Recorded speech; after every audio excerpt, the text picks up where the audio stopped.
Karen complained about the noise from my turret tests. They were just speakers on a loop. Have you ever been so misunderstood that your harmless hobby sparked a neighborhood war? It was a crisp Saturday morning in suburban Maplewood when the first complaint hit. Karen, my next-door neighbor with a perpetually pinched expression, stormed up my driveway, her phone already recording. "What are those military weapons you're testing in your backyard?" she shrieked, pointing at my garage. "This is a peaceful community, not a war zone." Her voice cracked with indignation, and I stood there, coffee in hand, dumbfounded. Military weapons? I'm a 27-year-old robotics enthusiast who builds model turrets for a YouTube channel. The tests she was losing her mind over?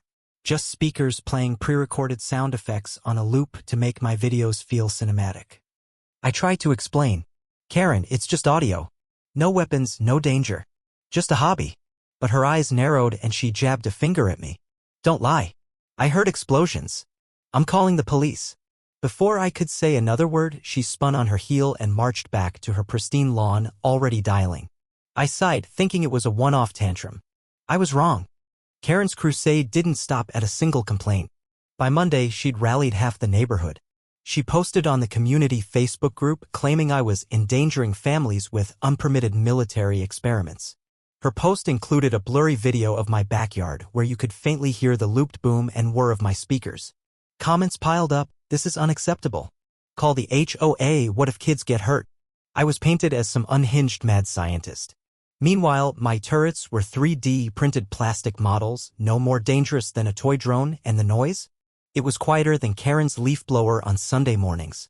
I decided to fight back with facts. I invited the police to inspect my setup when they showed up later that week.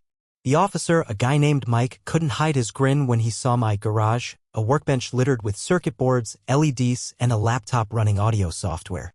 "This is what she's freaking out about," he asked, picking up a plastic turret the size of a football. I played the sound loop for him, generic sci-fi effects I downloaded royalty-free. He shook his head, chuckling. "I'll tell her it's nothing illegal, but she won't like it." He was right. Karen was waiting outside, arms crossed, and when Mike explained, she scoffed. "You're all in on it, aren't you?" she muttered before storming off. But the truth wasn't enough for Karen. She escalated. She filed a noise complaint with the city, claiming my tests violated local ordinances. She even contacted my landlord, spinning tales of dangerous activities to get me evicted. The pressure was mounting, and I started to wonder if my hobby was worth the hassle. Then came the twist I didn't see coming, an unlikely ally. Enter Mr. Rodriguez, the quiet retiree across the street. I barely knew him, mostly kept to himself, tending his rose garden. One evening, he knocked on my door, holding a thumb drive. "I saw what's happening," he said, his voice calm but firm. "Karen's been pulling this nonsense for years. Check this out." The drive contained security footage from his front yard camera showing Karen sneaking onto my property at night, pressing her ear against my garage door, and even trying to peek through my windows. It was creepy and proof she was exaggerating the noise to fuel her vendetta. She did the same to me when I got my ham radio, Mr. Rodriguez added. Said it was spying equipment. Don't let her win. Armed with this, I was ready for the showdown. The city scheduled a hearing for the noise complaint, and Karen arrived looking smug, armed with a petition signed by her neighborhood cronies. She ranted about explosions and sleepless nights, painting herself as a victim of my reckless behavior. The room was tense, neighbors whispered, and the city official scribbled notes. Then it was my turn. Kept it cool. I explained my hobby, showed photos of my plastic turrets, and played the audio loop at its actual volume, barely louder than a car stereo. Gasps rippled through the room. Karen's petition signers shifted uncomfortably. Then I dropped the bombshell.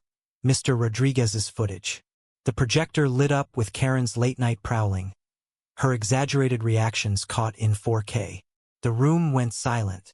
Karen's face drained of color as I said, "If the noise was so unbearable, why was she sneaking closer to it?"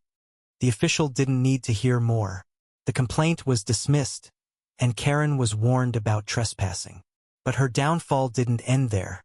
The footage spread like wildfire on the neighborhood group chat. Her allies backpedaled, embarrassed they'd been duped. One neighbor, a mom who'd signed the petition, even apologized to me, admitting Karen had exaggerated everything. Karen's reign as the neighborhood watchdog was crumbling. The final blow came unexpectedly. A local news outlet picked up the story after someone shared the hearing drama online.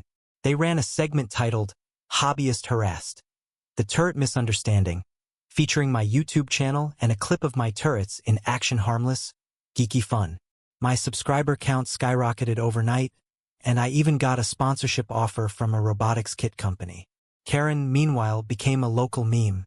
Her own Facebook posts were flooded with comments like, "Heard any explosions lately, Karen?" She went radio silent, her once vocal profile now a ghost town. As the dust settled, I sat in my garage, tweaking a new turret design. The neighborhood felt quieter not because of my speakers, but because Karen's complaints had lost their bite. I'd turned her attack into an opportunity, and it felt good. Mr. Rodriguez stopped by with a rose from his garden, a small gesture that meant more than he knew. "Keep building," he said with a wink. "Don't let anyone dim your spark." This wasn't just about winning a feud. It was about standing up for what's true, even when the odds feel stacked against you. Misunderstandings can spiral, but facts and persistence can cut through the noise, pun intended. So what do you think? Was Karen just misguided? Or did she get what she deserved? Share your take below. I am curious to hear.